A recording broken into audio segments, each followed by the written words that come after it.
Hola, ¿qué tal?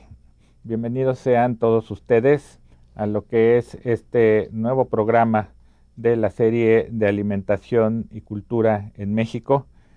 Programas que se han hecho a partir de los estudios, las investigaciones que quedaron plasmadas en el volumen número 48 de la revista Anales de Antropología del Instituto de Investigaciones Antropológicas de la UNAM. Y bueno, pues ahora el tema con el que vamos a tener esta sesión es el tema de arqueología y alimentación, un tema interesante como hemos visto otros de esta misma serie. Y en esta ocasión nos acompañan aquí para poder comentar sobre este tema los doctores Christopher Gotz, que es académico de la Facultad de Ciencias Antropológicas de la Universidad Autónoma de Yucatán. ¿Qué tal? ¿Qué tal? Sí. Y también está con nosotros el doctor Agustín Ortiz Butrón, ¿Qué tal? ¿Cómo están? que es también académico del Instituto de Investigaciones Antropológicas de la UNAM. Bueno, pues como en otras ocasiones, invitamos al público a que participen con nosotros, nos hagan llegar sus comentarios, sus ideas, sus recomendaciones en las diversas alternativas que tenemos dispuestas para ustedes. Teléfonos a donde pueden llamarnos y ahí serán bien recibidos todos sus comentarios, o también correos electrónicos que están disponibles para ustedes. No olviden que estos programas, además de la versión en vivo, también serán transmitidos por diversos medios posteriormente, tanto a nivel de lo que es la Coordinación de Universidad Abierta de Educación a Distancia, la CUAER, como también del Instituto de Investigaciones Antropológicas de la UNAM, por los diversos medios de redes con los que se cuenta. Y pues ya dando a ustedes esta información básica, les recordamos que aquellos que tengan el interés en participar, la primera persona que tenga la fortuna de enlazarse con nosotros de alguna manera recibirá como regalo un ejemplar del número de Anales de Antropología, pero que además tiene la característica de que se le solicitó a todos los autores que pusieran su firma en su aportación, de modo que no constituye solo un ejemplar de obsequio, sino un ejemplar especial de obsequio. Y bien, pues ya entrando en materia, para abrir el tema, vamos a entrar a esta sección de la cápsula, donde vamos a ver un poco acerca de lo que es el uso de animales que tuvieron importancia en la región maya como fuente de carne, como base de la alimentación de esta cultura. Vamos a verlo y en un momento regresamos. Esta cápsula fue grabada en el laboratorio de zooarqueología de la Universidad Autónoma de Yucatán. Acompáñenos.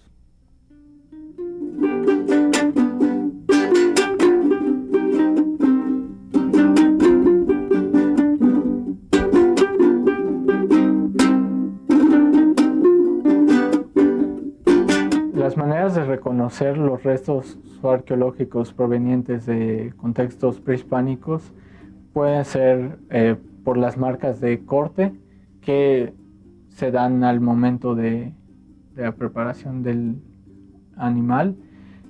También pueden ser a través de las marcas de termoalteración, que generalmente se dividen en dos tipos: las que son a fuego directo y las que son con fuego indirecto, como es el caso del hervido. Las formas de preparación son diversas, pero generalmente la preparación con el fuego directo, como es el caso del asado, la preparación en fuego indirecto, que en ese caso sería el hervido en forma de caldo, y uno más tradicional hacia la zona del área maya, que sería el caso del pip, que es un horno enterrado, en donde se ponen a calentar rocas y después se pone el animal y se tapa para que justamente estas rocas calientes cocinen el animal que se va a preparar. Bueno, les voy a hablar un poco sobre lo que trabajamos aquí en el laboratorio de zooarqueología. Una de las partes más importantes son la identificación de los restos zooarqueológicos que se recuperan en los sitios arqueológicos. Para ello nosotros utilizamos una muestra osteológica y tratamos de diferenciar entre mamíferos, reptiles, aves y peces. Algunas características de los mamíferos que los definen o que los diferencian de los reptiles son una estructura un poco más sólida, el carácter de las epífisis fusionadas, el carácter de tener una cavidad medular que los diferencia claramente de otros animales, y el hueso esponjoso en extremidades de huesos largos, por ejemplo. Los restos de los peces son uno de los más problemáticos que tenemos para su identificación taxonómica. Los peces se dividen en dos grupos grandes, los condrictios o peces cartilaginosos y los osteictios o peces óseos. Entre los peces cartilaginosos destacan obviamente lo que son los tiburones y las mantarrayas. Estos, obviamente, como su nombre lo indica, tienen la particularidad que su estructura ósea está compuesta principalmente de cartílago y no de hueso, por lo que su recuperación en contextos arqueológicos es muy rara. Normalmente lo que tenemos en los contextos arqueológicos son precisamente, en el caso de los tiburones, los dientes. En el caso de las mantarrayas también muchas veces encontramos dientes, o, por ejemplo, los aguijones de la cola, que también sabemos que tenían un importante uso ritual entre los medios prehispánicos.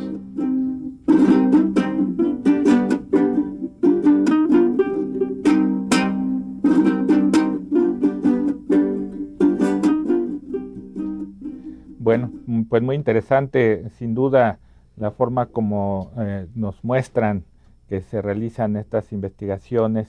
En unos pocos segundos vamos a presentar otro video, pero este video nos va a hablar más de lo que es todo lo que es la preparación de platillos. El video no tiene sonido, de modo que mientras ustedes tienen la oportunidad de seguirlo, nosotros estaremos aquí platicando sobre el contenido del video, sobre el contenido de la cápsula.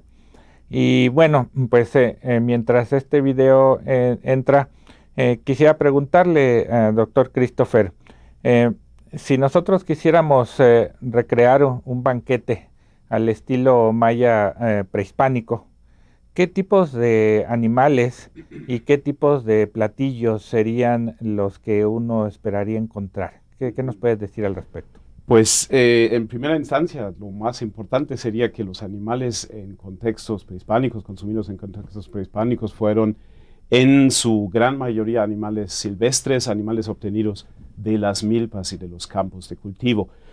Tendríamos ahí venados cola blanca seguramente, porque estos eran los animales más importantes de consumo. Tendríamos pavos del monte.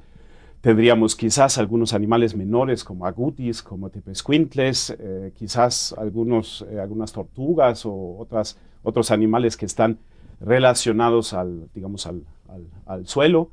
Y estos animales podrían prepararse mediante distintos métodos, cosa que podemos ver aquí. Subrayo la cuestión de los animales precisamente porque aquí se está viendo un animal doméstico, la forma de preparación es lo que nos importa en este caso.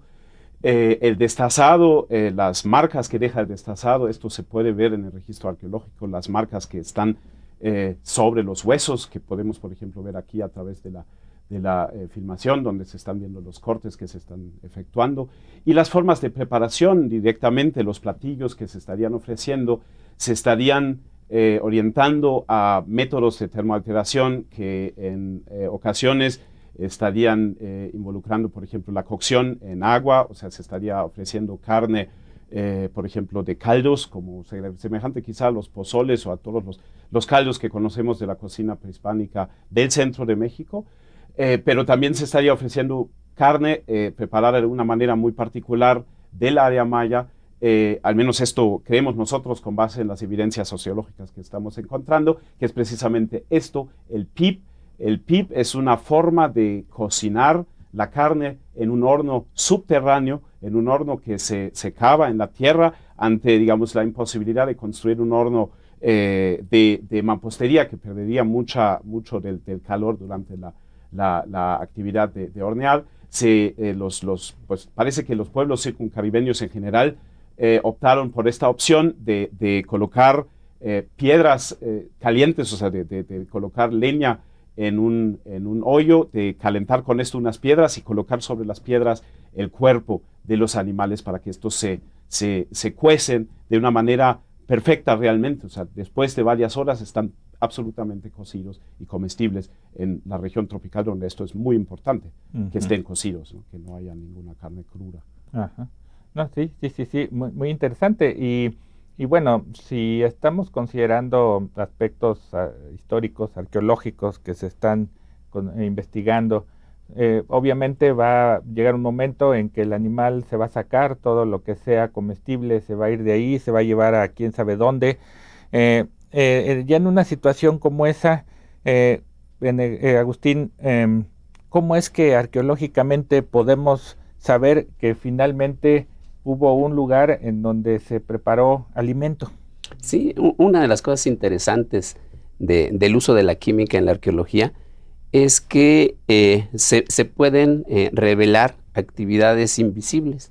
Normalmente en los pisos, en las actividades en los pisos quedan registradas porque en los pisos es donde realmente se están llevando estas actividades. Y en la arqueología tradicional, en los años 50, 60, se hacían excavaciones arqueológicas, se llegaba a los pisos y se dejaba ahí la excavación, dejando de lado el estudio de los pisos, que es donde realmente la gente hacía actividades en estos lugares. Entonces, de esta manera, nosotros podemos acceder a esta información invisible e intangible y poder acceder a ella y ver de qué actividades se estaban realizando en estos lugares. Del mismo modo, el uso de la cerámica, por ejemplo, se puede saber la funcionalidad de la cerámica a partir del estudio de los restos de alimentos que quedaron tanto en los poros de la cerámica como de los pisos.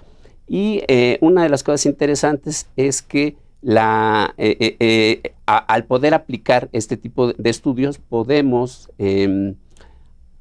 hacer como una reconstrucción de lo que estaba sucediendo. Zonas de preparación de alimentos, zonas de consumo de alimentos, zonas de matanzas de animales, como estamos viendo en el video, que pueden quedar reflejadas a partir del estudio de diferentes indicadores químicos que podemos analizar posteriormente. Significa que en realidad en la investigación arqueológica nosotros no pensamos trabajar con lo que sería la evidencia como tal, como encontrar un plato con la comida servida y que entonces ya ahí nos pongamos a ver qué era lo que la gente estaba a punto de comer cuando se fueron, sino más bien lo que quedó como evidencia de esas actividades que alguna vez se llevaron a cabo, ¿no? En este caso hablas de lo químico. Exactamente. Bien. Ahora, si nos vamos a otro tipo de evidencias, como lo que serían los huesos, los materiales que quedaron como desecho, pero no hablando de lo que sería el espacio de alimentos, sino más bien lo que quedaría en basureros, en acumulaciones de basura y demás, ¿esto también nos lleva a algún esquema de estudio que tenga relevancia para estas investigaciones?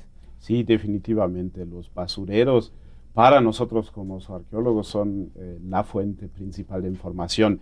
La zooarqueología requiere los desperdicios, el estudio de los desperdicios para poder comentar, para poder investigar los aspectos que estamos refiriendo aquí del pasado. En los basureros, quizás no necesariamente definidos, sino simplemente en toda la acumulación de basura que se encuentra en una unidad habitacional, se refleja el comportamiento de la gente que vivía en este espacio. Todos los desperdicios alimenticios, por ejemplo, están ahí, los huesos que quizás se habrían arrojado después del alimento, después habrían sido consumidos o quizá destruidos parcialmente por perros, estarían todavía en este contexto, y por medio del estudio de estos restos de desperdicios, de los huesos de desperdicios, podemos saber o obtener mucha información acerca tanto de lo que sucedió al momento de la preparación y del consumo por parte de los humanos, como lo que sucedió posteriormente al momento del descarte y del momento en el que estos restos entraron en el sedimento y formaron parte del registro arqueológico, ¿no? Entonces, sí, la basura es para nosotros fundamental. Sin basura, yo creo que como zooarqueólogo poco podemos hacer.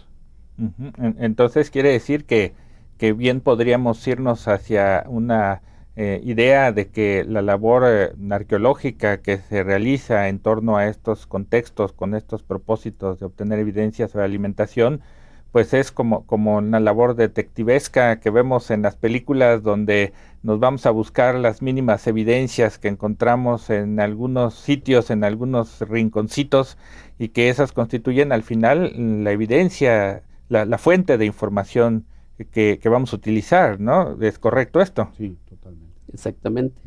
Bueno, pues no cabe duda que se trata de aspectos de investigación muy interesantes que pues quizá rompen un poco con lo que uno tradicionalmente piensa que se da a este respecto, ¿no? Y este tipo de ideas pues vamos a seguirlas viendo ahora con otra cápsula en la cual vamos a ver las técnicas analíticas que se usan para poder ver los componentes de dietas y hábitos alimentarios del pasado, tal y como se realiza en el Laboratorio de Prospección Arqueológica del Instituto de Investigaciones Antropológicas de la UNAM. Vamos a verlo.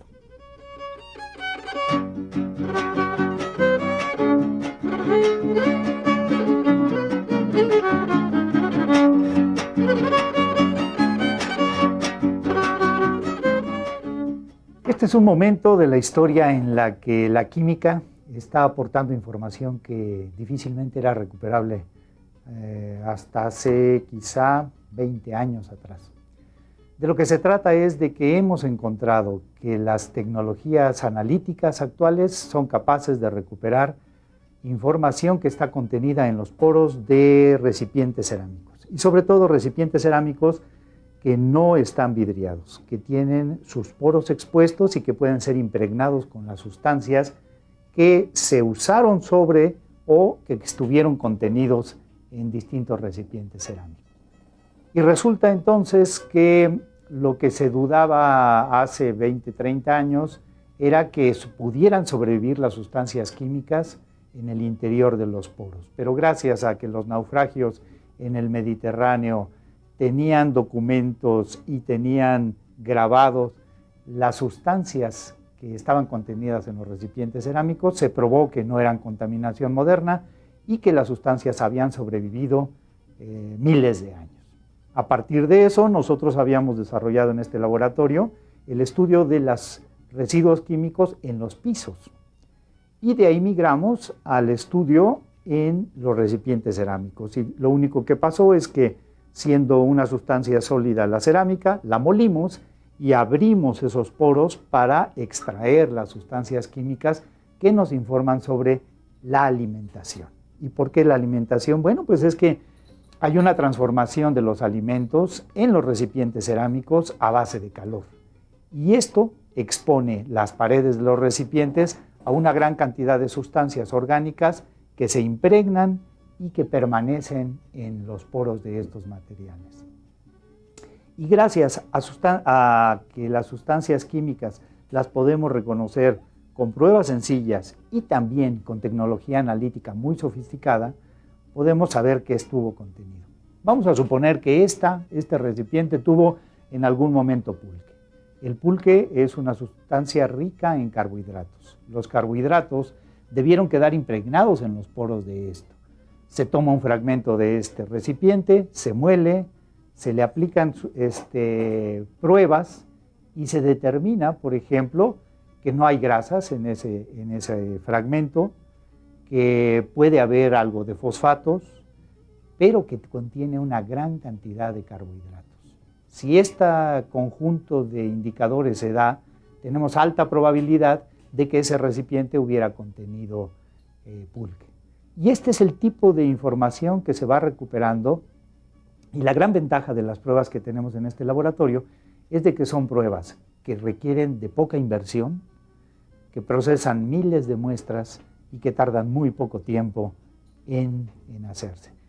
Y que una vez que nos dan la información somos capaces de reconocer qué fragmentos sí y qué fragmentos no contienen ciertos alimentos, y podemos ir con colegas en este campus universitario para hacer cromatografía de gases, para hacer espectroscopía de infrarrojo, y podemos utilizar otras tecnologías analíticas que ya nos precisan cuál es la sustancia que estamos detectando en cada caso. Y nosotros estamos tratando de entender para los productos mesoamericanos cuáles son las sustancias que debemos de reconocer y cuáles son los recipientes cerámicos que utilizaron estas sustancias, se impregnaron de ellas y nos dejaron esa información disponible para su estudio.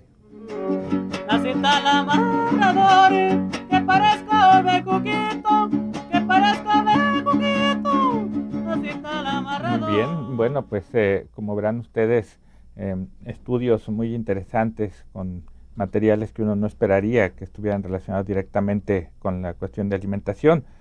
Y ahora retomando nuevamente este concepto detectivesco del que hablábamos hace unos minutos, ¿por qué no nos comentas de algún ejemplo arqueológico donde los estudios que han llevado a cabo ustedes, como los que vimos en el video, hayan llevado a resultados inesperados relacionados con lo de la alimentación, pero algo que definitivamente ustedes no hubieran creído que podía salir? Sí, en la arqueología hay muchos mitos relacionados a la funcionalidad. Normalmente uno se va con la forma. En la cerámica azteca hay una forma cerámica que se llama copa pulquera, ya de hecho el nombre dice que es para pulque.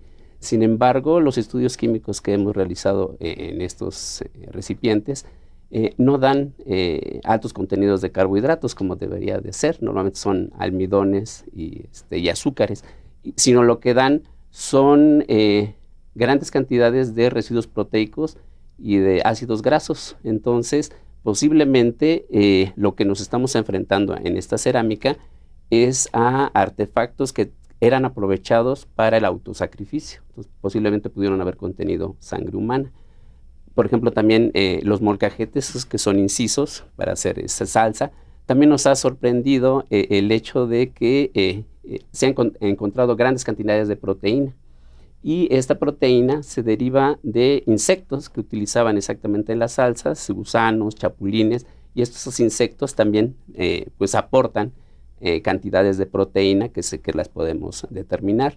Los comales, que normalmente los asociamos a la producción de tortillas, pues también antiguamente eran los sartenes, y en ellos se asaba carne, se asaban insectos, se tostaban semillas, y también tienen estos aportes de proteína que normalmente no los asociaríamos en los comales. Por ejemplo, en Xochicalco tenemos un ejemplo interesante. Ahí había grandes tinajas que se localizaron en la Acrópolis, es una zona alta, y no había acceso a agua. Entonces se pensaba que podían haber sido utilizados pues, para almacenar agua para el uso de la población.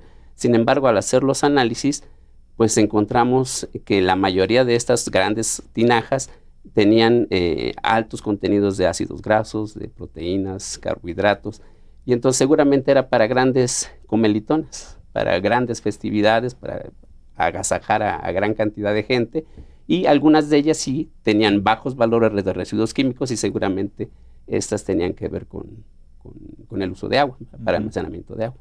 Vaya. Bueno, ahora supongo que todo esto es producto de trabajos de experimentación que se han realizado de diversas formas, y por lo mismo, pensando un poco en la dinámica del programa, yo le mando la pregunta a Christopher. Dentro de lo que es el trabajo arqueológico, ¿es posible pensar también en esquemas de experimentación? Sí, definitivamente, definitivamente. En el campo tanto de la zooarqueología como de la tafonomía, pienso yo que la experimentación es algo muy importante.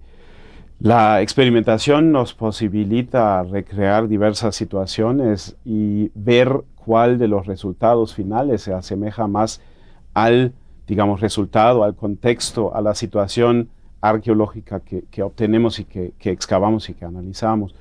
En este sentido, por ejemplo, experimentos que se refieran a la preparación de alimentos tienen mucho sentido porque precisamente a través de los experimentos me posibilito, digamos, causar una serie de huellas en los huesos y puedo comparar estas huellas luego con el contexto arqueológico propiamente para ver si la técnica que yo utilicé, que registré, que observé claramente, pudiera haber sido la misma que causó entonces las huellas en el contexto arqueológico. Desde luego hay que tener cuidado con la experimentación, porque la experimentación, sobre todo cuando se refiere a aspectos culinarios, depende mucho de la habilidad y de la costumbre de la persona que está realizando las actividades. Alguien de nosotros hoy día, si tuviera que destazar un venado con un cuchillo de pedernal, probablemente estaría mucho menos apto, se tardaría más tiempo y haría un desastre probablemente más grande que una persona que habría hecho esto toda su vida. En este sentido, nosotros empleamos tanto la experimentación como la observación etnoarqueológica. La observación etnoarqueológica es precisamente el trabajo en las comunidades rurales actuales, en donde participamos en actividades tradicionales, las observamos, las medimos y vemos si en estas actividades que se están realizando se están probablemente manifestando paralelismos a las actividades que se estaban realizando en tiempos prehispánicos. O sea, digamos, el experimento se realiza con el conocimiento etnoarqueológico o etnográfico para precisamente no partir de cero, ¿no? O sea, para no iniciar con la poca experiencia que tenemos nosotros en el preparado de animales y luego ver como resultado que las técnicas no se asemejan, pues obviamente no se van a asemejar, ¿no? Eso es, digamos, lo único que hay que tener muy en cuenta cuando uno hace experimentos, que tiene que acompañarse por un exhaustivo estudio etnoarqueológico y etnográfico, ¿no? Eso diría yo que es importante.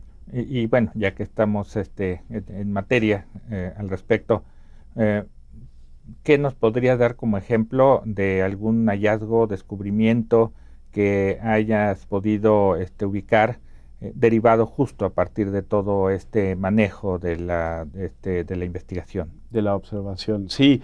Bueno, el primero se refiere a las huellas que estamos encontrando en los huesos de mamíferos y aves del contexto arqueológico, huellas de termoalteración, pero que habían sido, o sea, que eran huellas de termoalteración no relacionables claramente al hervido o al asado. Y empezamos a trabajar con los estudios etnográficos, empezamos a trabajar con la experimentación también para después de un tiempo ver que las huellas de termoalteración que estábamos viendo en los huesos arqueológicos correspondían muy cercanamente a las huellas que precisamente se generan a través del uso del PIP, o sea, de los hornos subterráneos en las comunidades rurales. Ahí pudimos ver que al parecer la huella que está produciendo, o sea, la actividad que está produciendo estas huellas, pues era esta.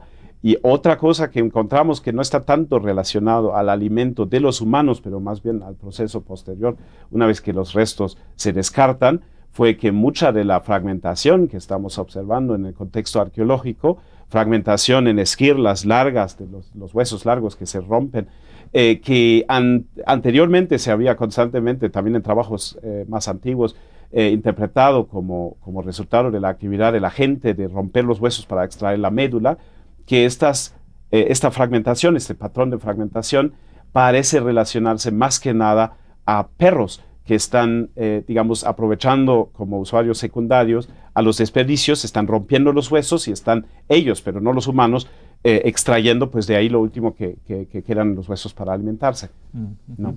Vaya, pues muy interesante todo esto. Ahora pues vamos a hacer una pausa. Pues continuaremos con todo esto en unos minutos. Les pedimos nos acompañen y ya regresamos.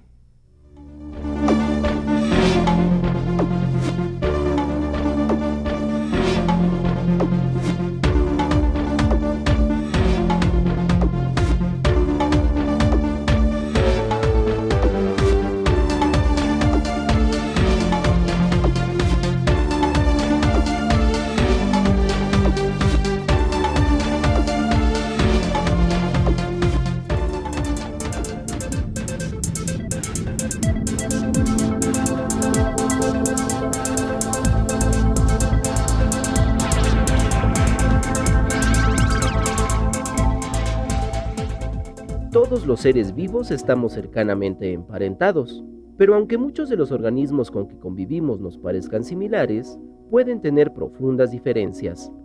Aunque las personas identificamos con cierta facilidad a las plantas y a los animales, es importante señalar que también existen los microorganismos, las algas y los hongos. A estos últimos frecuentemente se les confunde con las plantas sin serlo.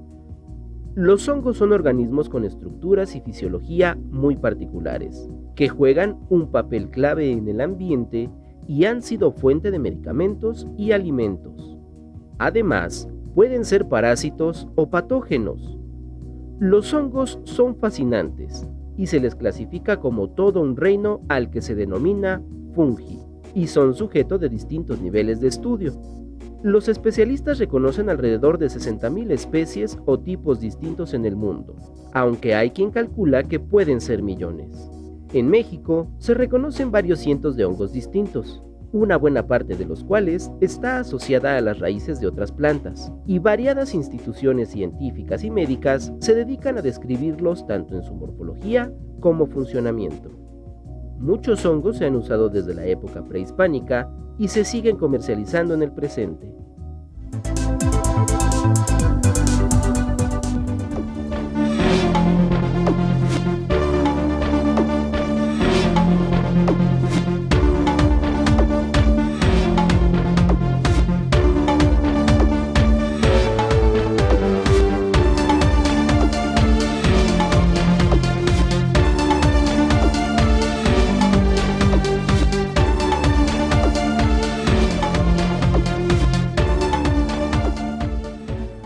Bueno, pues aquí estamos nuevamente. Les agradecemos mucho que nos acompañen y recordamos acerca de las diferentes vías de contacto con los que se cuenta para que ustedes puedan hacernos llegar sus comentarios, sus preguntas, sus observaciones, medios ya sea telefónicos o bien por correo electrónico. Esperamos que se comuniquen con nosotros.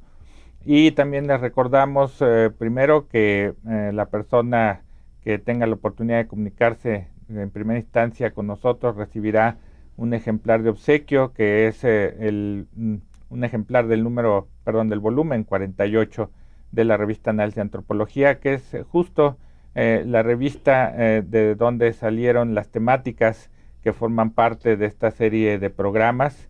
Aquí pues los invitados que nos acompañan son precisamente dos de los autores de esos artículos, de modo que si quieren ustedes conocer más del tema, profundizar en los temas de los invitados, pues ahí en ese número tendrán ustedes toda la información.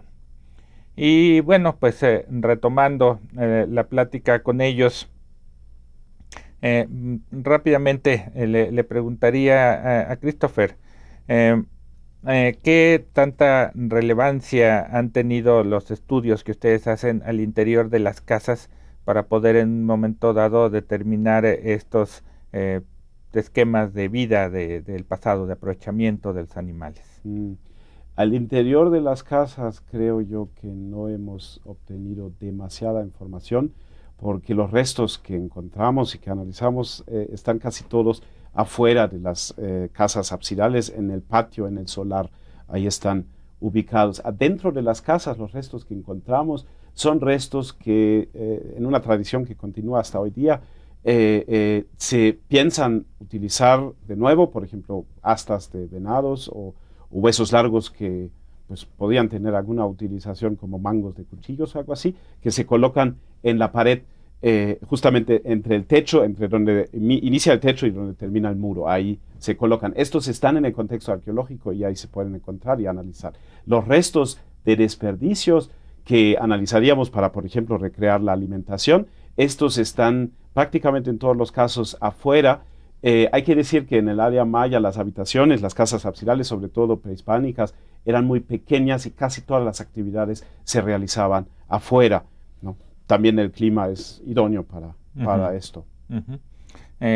Bueno, ahora pues supongo que en el caso de ustedes se han podido hacer estudios equivalentes dentro de casas. Entonces, bueno, yo te pediría que nos pudieras ofrecer la respuesta a dos preguntas relacionadas con esto. Número uno, ¿qué caso nos podrías dar para ilustrar este tipo de estudios también? Y segundo, a partir ya de todo lo que ustedes han investigado, ¿cómo es que podrían ustedes proponer cómo habría sido una casa entonces de tiempos prehispánicos, pero pensemos, por ejemplo, en una ciudad como Teotihuacán. ¿Qué nos puedes decir sobre eso? Sí, precisamente los estudios etnoarqueológicos son básicos para comprender las concentraciones químicas en casos arqueológicos, porque estamos viendo en vida, son casas que están realizando actividades, nosotros estamos viendo cómo están realizando esas actividades.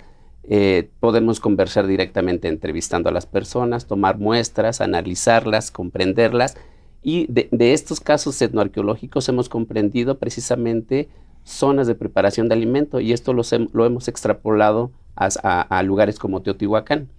En Teotihuacán, por ejemplo, antiguamente, por ejemplo, en la cultura azteca, ellos para calentar alimentos tenían tlecuiles, que son pequeños agujeros con piedra, y ahí ponían a calentar sus alimentos.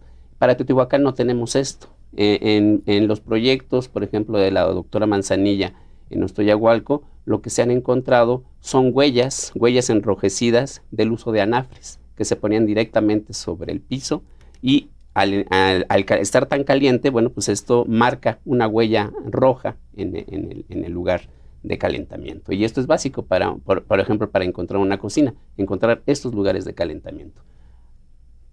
Estas zonas también químicamente presentan altos valores de pH, producto de la ceniza, de la combustión, y normalmente estas concentraciones también que tenemos asociados aquí, tenemos altos contenidos de proteínas, de carbohidratos y de ácidos grasos. Esto tiene que ver con los alimentos que se están realizando en el lugar. Esto sería una zona típica de preparación de alimentos. La zona de consumo de alimentos, lo que nosotros hemos observado para Teotihuacán es que normalmente es como un anillo alrededor de la zona de preparación de alimentos, que se caracteriza por altos contenidos de fosfatos. Y entonces de esta manera, pues uno puede recrear cómo fue una cocina teotihuacana a partir de estos estudios químicos que estamos observando. Entonces la química en usos etnoarqueológicos es fundamental para entender los procesos arqueológicos, porque no tenemos manera de preguntar a las personas, ya está el contexto, pues está totalmente muerto, pero viendo a las personas cómo hacen estas actividades, nosotros podemos comprender cómo fueron estas actividades, ¿no? Bueno, pues muy bien. Y ahora pues pasaremos nuevamente a lo que es esta sección que se ha caracterizado a estos programas, y es la sección a la que denominamos nosotros de El Informante. Vamos a ver entonces en esta parte final del programa qué es lo que tenemos respecto de los informantes que corresponden a cada uno de los invitados que nos acompañan en esta ocasión. Vamos entonces a verlo y regresamos.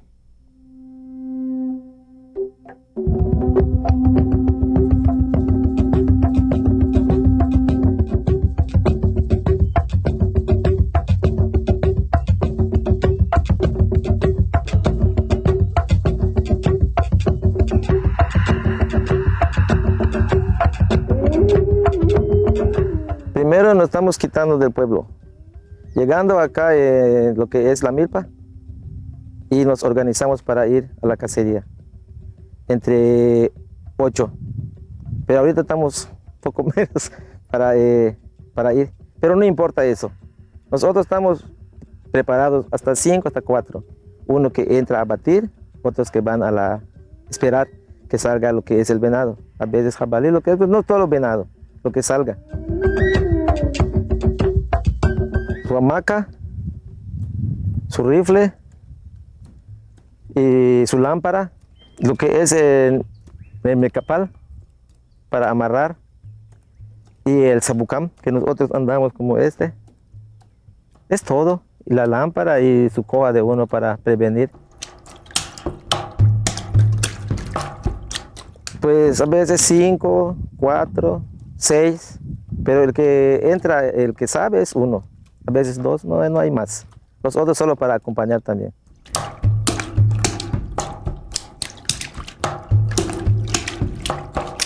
El jabalí, el venado, el cereque y el escuincle, son esos 4.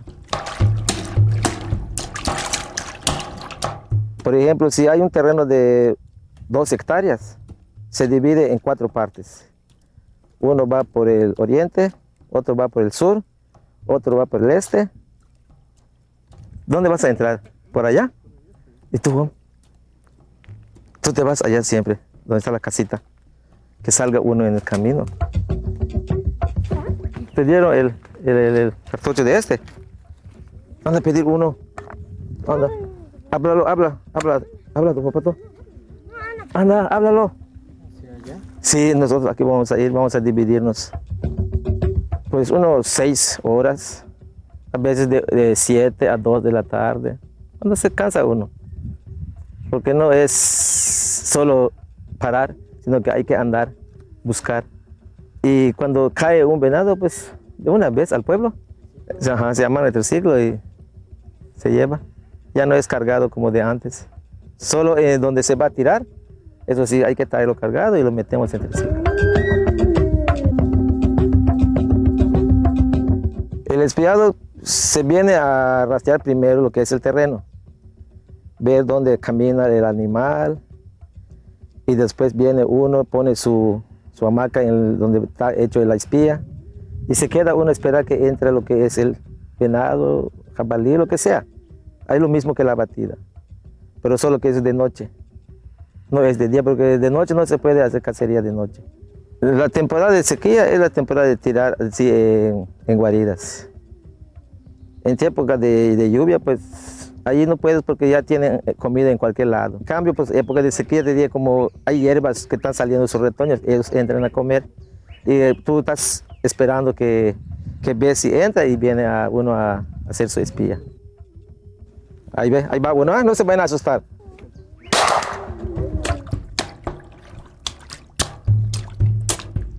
Mi papá, mis tíos, así como venimos con mis hermanos, a veces traigo a un niño de 10 años, empieza a venir, así aprende uno. Y ya cuando aprende, pues empiezan a salir ellos también, reventar lo que es el rifle. Reventarlo, porque si no sabes reventar rifle, aunque vayas no puedes hacer nada. Ya así, pues cuando tengan los 12, 13 años ya saben cazar, ya pueden ir, ya saben manejar. Así que, por ejemplo, nosotros pues, llegamos a fallecer, los niños ya aprendieron, ellos siguen, si les gusta, porque la batida no a todos les gusta también. Porque sabes que es pasar hambre. No, nosotros no vendemos, nosotros es para la familia, así, se divide. Llegamos, se corta, se le toca a cada uno y ya estuvo. No es para ir a cazar y vender, no. Es para el consumo de nosotros.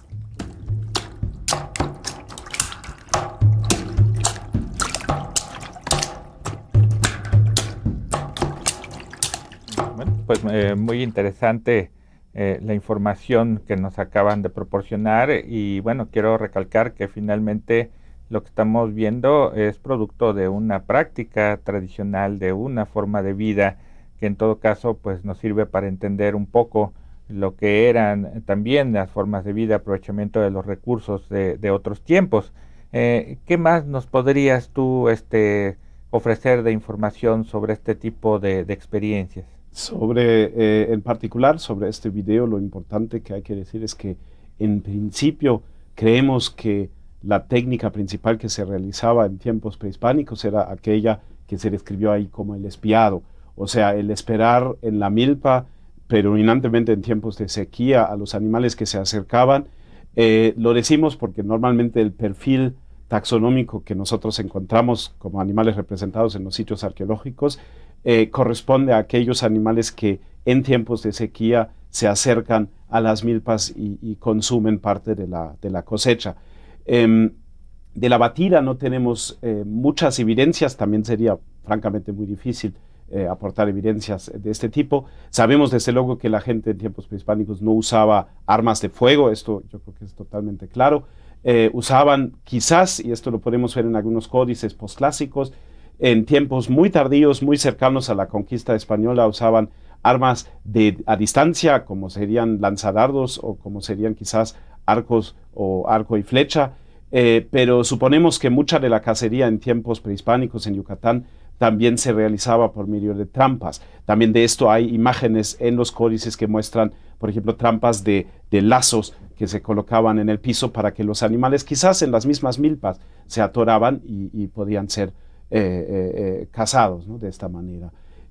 Esto es muy importante, esta comparación, porque hoy día, sobre todo la batida, al parecer es una técnica que entró por tradiciones que podrían haber venido del mundo europeo, del mundo español, donde desde tiempos medievales existía esta técnica que varias personas iban haciendo ruidos en el monte para que los animales se levantaran y pudieran ser cazados por quien estuviera esperando, digamos, enfrente del pedazo de monte donde se estaría realizando esta actividad.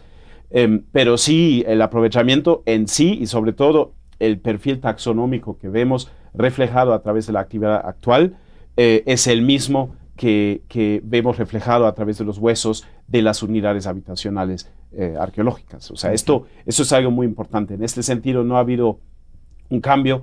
Las tradiciones, digamos, se siguen enfocando en los mismos animales, en los mismos taxones, y digamos, las condiciones ambientales en Yucatán, digamos, si uno utiliza la fauna como indicador de condiciones ambientales, son también en este sentido bastante comparables aún, ¿no? En este sentido. Bueno, muy bien. Pues pasemos ahora al segundo informante, la segunda cápsula. Vamos a verla y regresamos.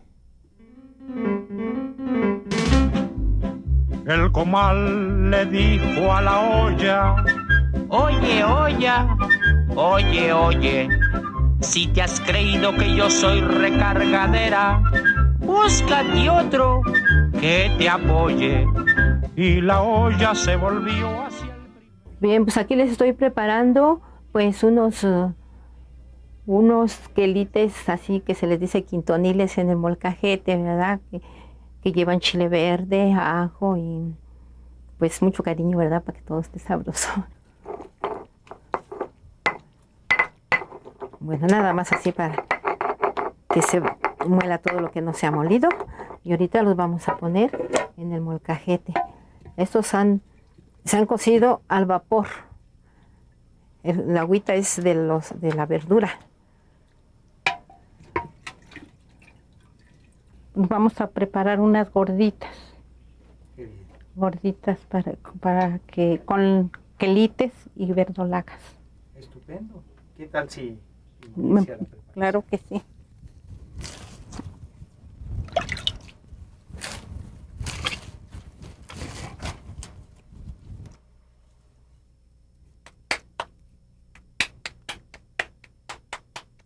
¿El comalito lo tiene curado con cal? Sí, con cal, con agüita de cal. Y se pone salecita para que no se peguen las gorditas.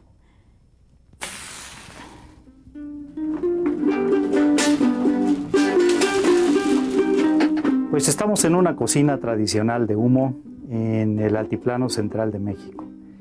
Y estas cocinas nos recuerdan la forma en la que en época prehispánica se podía cocinar. No es exactamente igual, pero sí nos pueden dar una idea. Por ejemplo, se sigue utilizando el molcajete. El molcajete es esa piedra de molienda que permitía hacer salsas. A nivel arqueológico, estas piedras nos guardan la información en sus poros. En sus poros nos dicen que las verduras, los chiles, las sustancias que fueron molidas penetran en los poros y las podemos recuperar después de miles de años. Lo mismo ocurre con las ollas. Las ollas, al ser un material poroso, reservan este tipo de información para los arqueólogos y para los arqueómetras que muchos siglos después van a los fragmentos de la cerámica, la muelen, la someten a estudios en los laboratorios, a análisis químicos y recuperan la información de qué fue lo que se preparó en el interior de estas ollas. Este es un fogón que sigue utilizando el combustible que durante siglos acompañó a la humanidad, que es la leña, y nosotros podemos aprovechar el humo que produce la leña para tratar de reconocer a partir de las sustancias químicas que se preservan en el hollín el origen de esas sustancias, que es la madera utilizada como combustible. Finalmente tenemos los metates. Los metates, con su mano y con los poros que están en su superficie, nos guardan una gran cantidad de información, porque quedan incrustados en estos poros gran cantidad de almidones. De los granos de almidón se preservan muy bien, y aún después de siglos se pueden recuperar y se puede identificar cuál es el material que ha sido molido sobre su superficie. El piso es otra fuente muy importante de información a nivel arqueológico, porque conserva los residuos y la información sobre las actividades que se realizaron sobre él. Por ejemplo, aquí observamos, este piso contiene una gran cantidad de fragmentos de madera, y esa celulosa es reconocible químicamente, y por lo tanto podemos diferenciar el área donde estuvo almacenada la madera, que normalmente es cerca del fogón, de esta otra parte que es el área en donde se preparó el nixtamal y se molió el maíz, porque esta área va a tener una concentración mayor de carbonatos de calcio, producto principalmente de la cal que se le agrega al agua de nixtamal. A lo largo de los últimos años ha sido posible reconstruir las actividades humanas realizadas en espacios de preparación y de consumo de alimentos, porque en muchas ocasiones en este espacio también se comía, lo que deja un patrón distinto, porque al no tener cubiertos, parte de los alimentos se depositaban en el piso y dejaban una huella química reconocible. A lo largo de estos años hemos ido avanzando en este proceso. Dicen que el coco es muy bueno, guisa, no en especia fina, guisa, no en especia fina. Dicen que el coco es muy bueno, pero yo digo que no. Bueno, pues no cabe duda que una cocina rudimentaria, sencilla, como la que acabamos de ver, puede proporcionarnos información importante, como nos puede proporcionar guisos muy ricos, muy sabrosos. Y bueno, pues ya acercándonos al final de este programa, ¿qué es lo que tú podrías comentarnos respecto de lo que consideras más relevante en lo que tiene que ver con sus investigaciones y la forma de proyectar esto hacia la vida del pasado? Perfecto. Pues una de las últimas cosas que hemos estado haciendo en el laboratorio son algo que se llama arqueometría experimental. Y esta arqueometría experimental es para comprender la funcionalidad de las cerámicas, es enriquecer cerámicas nuevas con concentraciones conocidas de algo que nosotros estamos echando. Por ejemplo, pulque, chocolate, caldos, atoles, y todos los días se enriquecen también fragmentos de piso que se fabrican, y entonces estos finalmente después se destruyen, se entierran para que entren en contacto con la tierra, y después se vuelven a sacar y se analizan, y de esta manera tratar de comprender también cómo son los enriquecimientos, qué se pierde y qué se gana durante el proceso de enterramiento, o también se meten a campanas de envejecimiento para tratar de comprender todo este tipo de enriquecimientos. Por ejemplo, hay una cosa interesante en la cerámica. Por ejemplo, Teotihuacán, una ciudad de 20 kilómetros cuadrados y 200,000 habitantes en su apogeo. Y no se han encontrado baños, por ejemplo. Entonces, seguramente muchas de estas cerámicas que ahora vemos bien bonitas en los museos, posiblemente pudieron haber sido basínicas, ¿no? Entonces, es un dato curioso. Bueno, pues muy bien. Otro tema para explorar en alguna ocasión futura. Y Christopher, ¿qué es lo que tú podrías comentar respecto a estos estudios y su impacto?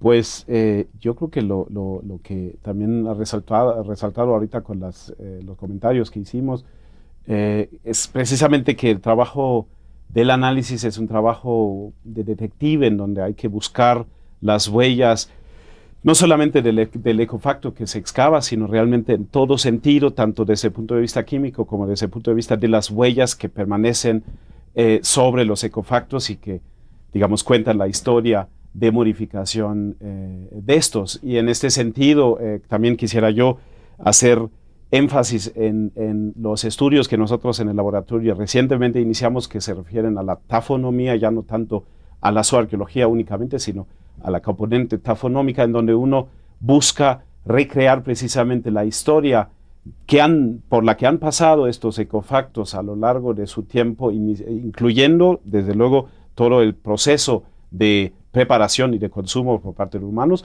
pero no deteniéndose ahí, sino también analizando todo lo que ha pasado después con los ecofactos, una vez que han sido descartados, una vez que han sido modificados por otros agentes que no son antrópicos, precisamente porque yo creo que lo que queda muy evidente en estos análisis es que no toda la información que vemos es claramente relacionable a las actividades humanas. Hay información adicional, como lo que yo mencionaba de los perros, que pudiera erróneamente identificarse como una huella relacionada a humanos, cuando al final y al cabo resulta ser resultado de un proceso posterior, sí en cierta forma relacionado a la presencia de humanos, pero no, digamos, vinculado directamente al consumo por parte de estos.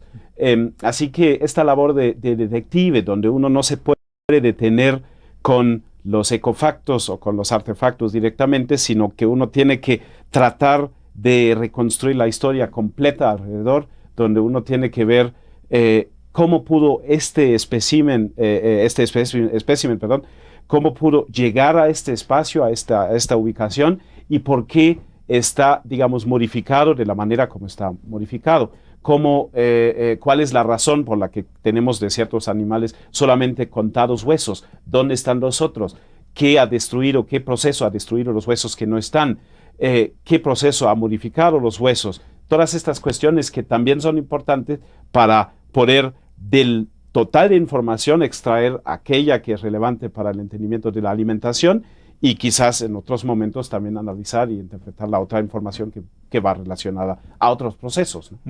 Bueno, pues desgraciadamente el tiempo pues ha concluido, de modo que no me queda más que agradecer a los invitados, doctor Agustín Ortiz, doctor Christopher Gotz, muchísimas gracias por compartir su tiempo con nosotros, y pues más que nada agradecerles a ustedes su presencia aquí. Espero que nos sigan viendo en los programas que restan, y pues lo único que podemos decirles es hasta luego.